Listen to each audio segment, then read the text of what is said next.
trophies. We're going to hold that tall, skinny one here in a couple of years, and we're going to hold it in the large part because of the fight from the seniors in this program, all the players, the staff.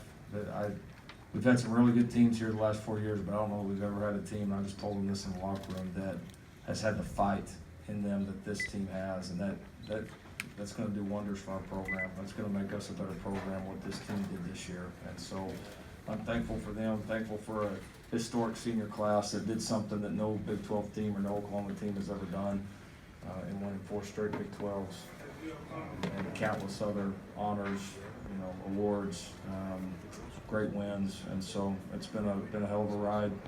Hate that it ends right now because you're sick. You feel like you right there, being ready to play next week. And we'll certainly, again, we fully expected to win. But give Alabama a ton of credit. They're a really, really good football team. Coached very well, outstanding players all around. It was fun. It was a heavy hitter, just like we all expected. We'll take questions up here at the front. Can we get a mic? Thank you. James Hale, Sports Talk 14 under the ref. Good morning. Lincoln, you guys are usually such great starters. What do you think happened at the start of the game? Because you guys usually are the ones that get on top of teams at the beginning of the game. Yeah, we just, we kind of picked a bad time. We kind of just played our worst ball at the beginning. We just, very simply, we didn't get stops, gave up some big plays to them. They made some really nice competitive plays down the field, and then we just had trouble kind of gaining our traction early offensively. Every time we'd have a big play, we seemed to kind of just shoot ourselves in the foot. So we were just a little off early. We obviously didn't do a good enough job coaching them early, and I thought it took us just a little longer to settle into this one than it normally does. And it's like we were just kind of waiting for that spark, and it took longer. So they outplayed us early. I think it's as simple as that. And it was just a complete tell of 2 games. They completely outplayed us early, and then we completely outplayed them pretty much the rest of the way.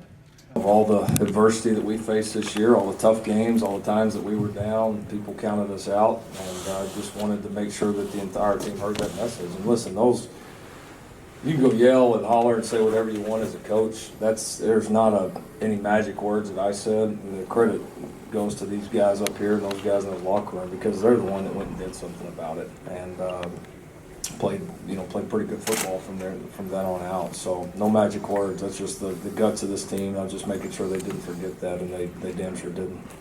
Middle of the room, second row. Dean Blevins, News 9 Sports, Oklahoma City. Lincoln, a couple things with your receivers. CeeDee Lamb didn't get involved much in that first quarter, but your thoughts on just him coming on and doing what he did. And secondly, when was it you realized that you weren't going to get out of Hollywood what you normally do, and how did you adjust to that? Yeah, CD was phenomenal the whole night. If we could have done anything more, we probably, he caught 8, we probably should have thrown him about 20. They had a hard time covering him. They tried some different things, and Kyler and him made some great plays together. We started to protect better, gave him some time, and so he was phenomenal. Hollywood, he was honestly probably wasn't as good as we thought he was going to be. He had some good days of practice. I thought there was just some rust. You had about a whole month here where there was just very, very little he could do. And so we were a little worried about that today, even if he's feeling pretty decent early. It's just been a long time since this guy's done a lot. Then you had in a hot, muggy night. I thought conditioning was a little bit of a factor for him, which is understandable. We tried every way to condition him without aggravating the injury as possible.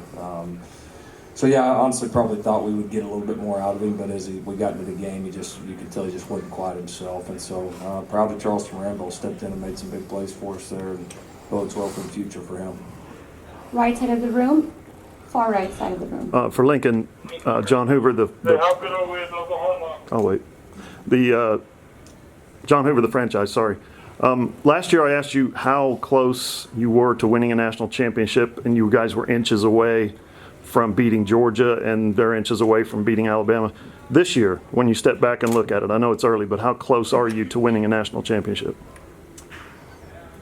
Well, I think we'll see what happens, here in 8 or 9 days. But I think it's pretty clear that Alabama's a national championship caliber team, just like Georgia was, and I think we're right on the doorstep.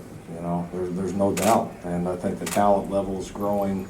The recruiting is going great. The program, I think, is headed in such a great direction in large part because of these guys up here. And the fight in this program's never been better. So it's agonizingly close. It is. And but we've got to continue to take steps in the right direction, and we're going to do everything we can to get that done.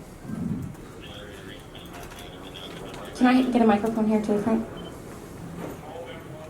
Yeah, Barry Trown with the Oklahoma. Curtis, how'd you feel the defense held up tonight, and when you couldn't get stops there, particularly down the stretch, what was the issue?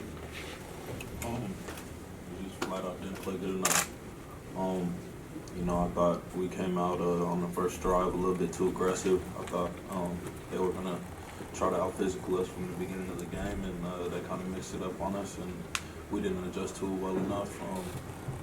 Didn't get off blocks well enough, didn't tackle well enough, didn't cover well enough. And just all around, I think it was a night. We let the team know. Anytime you give up that many points, not going to let anybody else take the blame, but us, and as a leader of the defense, that falls on me. Just wasn't good enough. That falls on all of us. Curtis is a great leader for us.